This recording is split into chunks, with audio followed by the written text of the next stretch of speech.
皆さんこんにちは。猫チューブでございます。今日はですね、こういった見えますかね、こんな感じ、クイルウィングのスタンダードなドライフライを、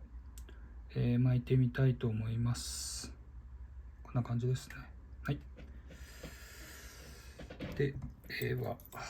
巻いていきましょう。最初にですね、使うフックは、TMC の、102Y の15番を使います。小ネタというか、これは有名な話なんですけど、この TMC の 102Y というフックはですね、国産のフライフックの中でも、非常に、刺さりが良くて、フライがきれいに仕上がるフックとして有名です。では最初に下巻きをします。で、今の時代はですね、なんていうのかな、CDC を使ったり、インジケーターをつけたパラシュートフライをとかいったフライがですね、全盛期でありまして、なかなかこういうクラシックなデザインの、いわゆるクイルウィングのクラシックなデザインのフライっていうのは巻く人が少なくなってるんですが、フライタイイングをやっていく上でですね、とても基本になる技術がたくさん、網羅されているんじゃないかなと思いますし、以前から私何度か、動画じゃなくてツイッターとかでも言ってるんですけど、フライタイイングというのはですね、スレッドワーク、いかにスレッドを上手に使うのかというのが、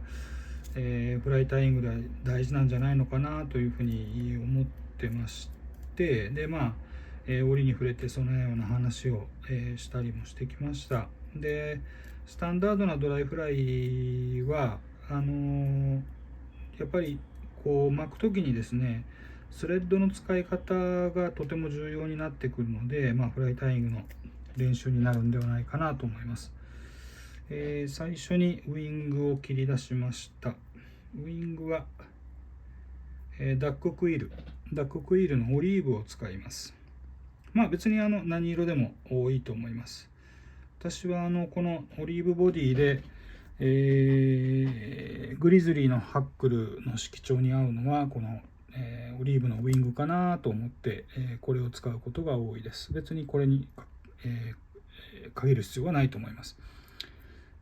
まずでウィングの長さなんですが、長さはだいたいフックシャンクと同じぐらいで、 102Y はですね、リマリックベンドに近いフックなので、最初のベンドのスタート部分が少し他のスタンダードフックよりも少し前なんですね。ですので、私は基準にしているのはフックの I からこのゲイプのカーブのところまでぐらいをだいたい基準にしてます。このぐらいですね、このぐらいで、スレッドをウィングを止める位置に最初に持ってきておきます。これもうちょっともう1回転か2回転前でもいいですかね。はい。で、止め方なんですけど、いろんな止め方があるんですが、私が普段クイルウィングを止めるやり方をちょっとやってみたいと思います。最初に人差し指を当てて、で、任意の長さのところ、ここらあたりですね。で、親指と人差し指でしっかり握ります。コツは必ず、もう一回やります。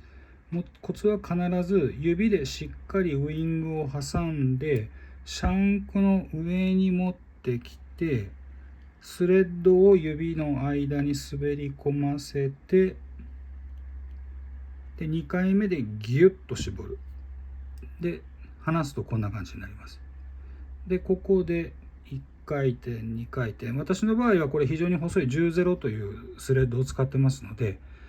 ここでギューッと締め込みます。でこれで、ウイング自体は止まっています。でこれをまず立てます。で、立ててスレッドをウイングの後ろに持っていきます。でこのウイングの切れ端を左右に分けます。でここで注意しなければいけないのが、必ず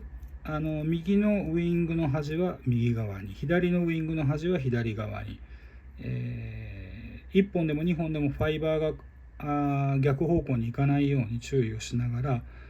後ろに真後ろにやって、あんまりギュッと引っ張るとスレッドが滑ってしまいますので、滑らないようでウイングをグイッと上に起こします。でこんな感じになります。こんな感じになったらですね、スレッドをウイングの後ろに回して、で極力狭くなるようにしてグイッと締めます。で123まあ3回ないし4回転回してさらにギュッと締めます。でこうなると完全にウイングが立った状態になります。で左右に分けるのはですね、このクイックルウイングの場合は別に後から分けていけばいいので、大事なことは、フックシャンクの上にしっかり乗ってウイングが真上に立っていること、これがとても重要です。で次に、クイルの端切れ、必要不要のところをまっすぐ切るのではなくて斜めになるように、もうこれはもう基本的にはこの後スレッドできっちりこれ巻き込んでしまいますので、ものすごく厳密にやる必要はないんですが、動画で見ていただいているような感じで、あとはですね、スレッドを密に、この、切れ端を中に巻き込んでいきます。でこれはすごく重要なことなんですけど、なんで重要かっていうと、これがボディの下地になります。でボディの下地部分を斜めにきれいに仕上げるためにこのように密にきっちり巻き込みます。でちょっと見ていただいたら分かるんですけど、これウイングわずかに分かれてます。これ左右にこんな感じで分かれてますので、これはハックル巻く時にこのようにきっちり分ければいいです。今特に分かれてないからといって気にする必要はないです。はい、で次テイル。テイルは、ハックルと同じカラーのファイバーを取り出してもいいし、もう市販されているテイル用の、ハックルを使ってもいいと思います。私は、このコック・デ・レオンの、ハックルファイバーを使います。で本数に特に取り決まりはないんですけれども、だいたいこのぐらいで、テイルをきれいに仕上げるコツなんですけれども、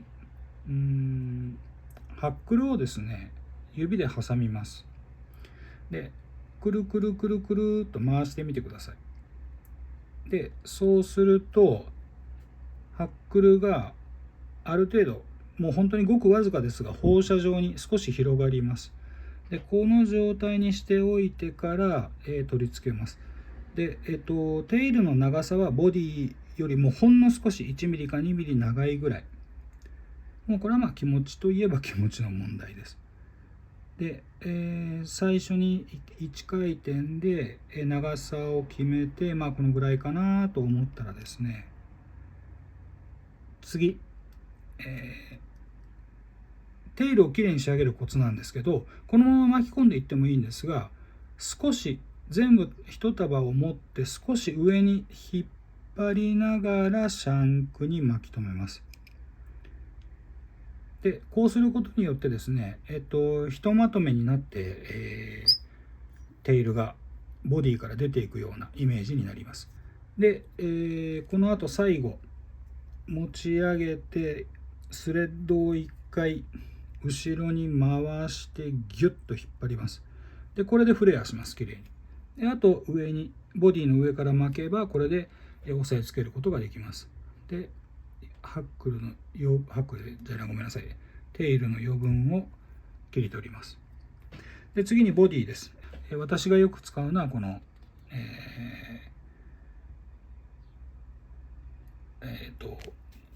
ネイチャースピリットのですね、これナチュラルウールですの、カラーはペイルオリーブ、明るいオリーブですね。でどのぐらいつけるのかなんですが、ですね、ナチュラルファーとシンセティックファイバーで若干違うんですけども、私は最初にこのぐらい取り出して、まず、スレッドに絡めていきます。スレッドに絡めます。こんな感じで。で、最初が肝心なので、巻き始めで1回転か2回転して、ダビング剤とスレッドを、あとはこのように少しずつ寄りながら前に巻いていきます。で、ですね、ダビング剤を巻く時の要領といいますかコツなんですけど、どうしてもつけすぎてしまうんですね。つけすぎるとですね、ボディが非常に太くなって、あんまり見栄えもよろしくないですし、実際の虫にも似なくなってしまいますし、ボディとハックル部分のコントラストをつけた方がですね、比較的魚を騙しやすいんじゃないかなと、分かりません。私はそう思ってですね、なるべくダビング剤は少なく巻くようにしてます。こんな感じですね。はい、こんな感じです。で、次にハックルです。ハックルは、コックの普通のケープを買ってもいいんですが、私はもうサドルハックルを多用しています。サドルハックルのこれグリズリーです。フックサイズは15番ですが、ハックルサイズは14番ぐらいのものを使用しています。で、裏を手前に向けて止めます。で、ごめんなさい。で、この時に必ずワックスをしっかり塗布して、滑らないようにしておきます。で、ハックルを手前に裏側を手前に向けて、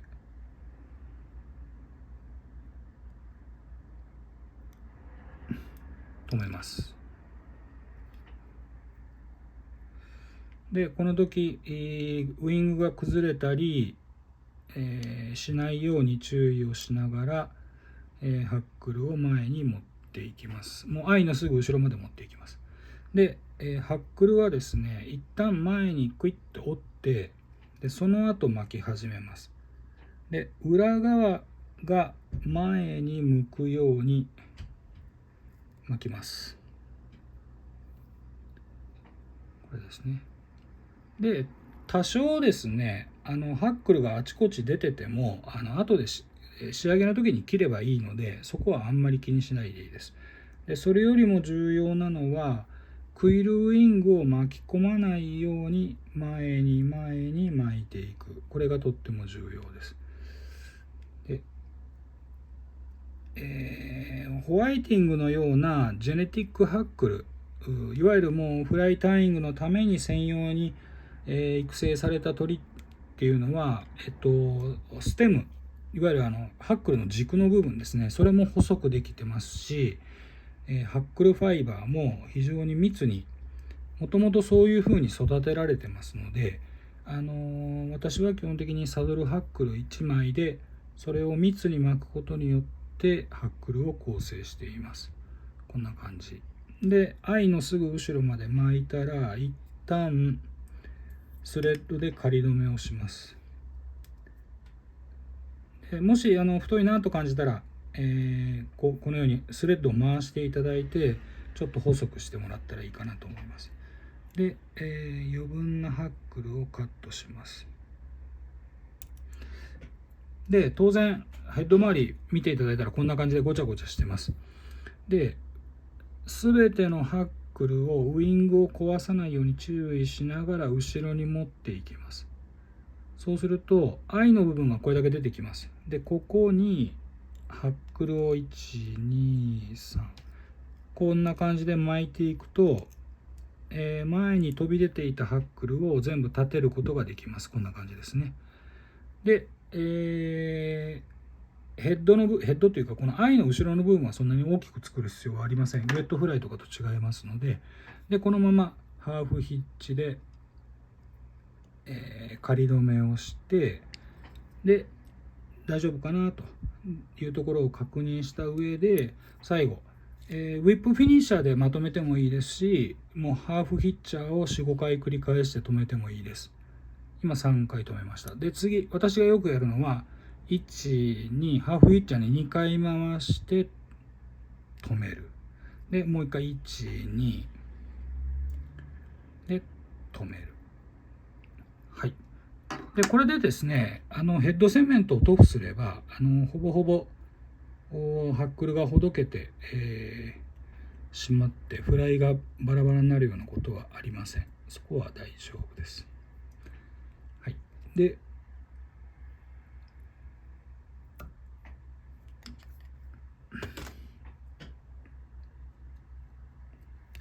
感じですね。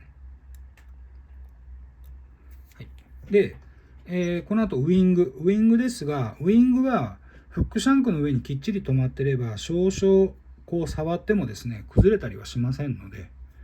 でここ分かれてません。この間何でもいいです。ボドキンでもいいですし何でもいいですが、間にちょっと入れてもらって軽く上からグッて押してもらうだけでウィングは2つに分かれます。でウィングもですね、決してパッカリこう左右を広げる必要はありません。釣果にはもう全然関係ないので、ただウィングはフィッシュアイ、水中の魚から見た時にですね、フィッシュウィンドウって言って、フィッシュウィンドウっていうかな、こう水面ってミラー現象が起こるんですよね。水面から上に出てるものは、ちょうど鏡に映したような格好でなんて言ったらいいのかな、水中にあるものと、鏡の向こう側に見えるものとの境目でこうもやっとした印象で映るんですけど、そのためにはこうやっぱりウイングのシルエットって重要なので、別にその左右にきっちり分かれてる必要はないんですが、まあこんな感じで多少 V 字に分かれていればいいかなというふうに思います。はい、私がスタンダードフライを巻くときは、まあ大体こんな感じで、巻いております。ちょっとピンボケかな。はい、すいません、ちょっとピンボケだったらごめんなさい。これが仕上がりです。以上、こんな感じでどうでしょうか。はい、で有名なパターンでですね、こういうふうに巻けああいうふうに巻けとか、このマテリアル使えというふうに言われてますが、もう一切こだわる必要はないと思います。ご自分でウイングはこれにしよう、ハックルはこの色にしよう、ボディはこの色にしよう、まあ自由な発想でやっていけばいいし、それぞれの皮で採取した皮むしに合わせて、カラーは変えていけばいいんじゃないかなというふうに思います。はい、以上でございます。もしよかったら巻いてみてください。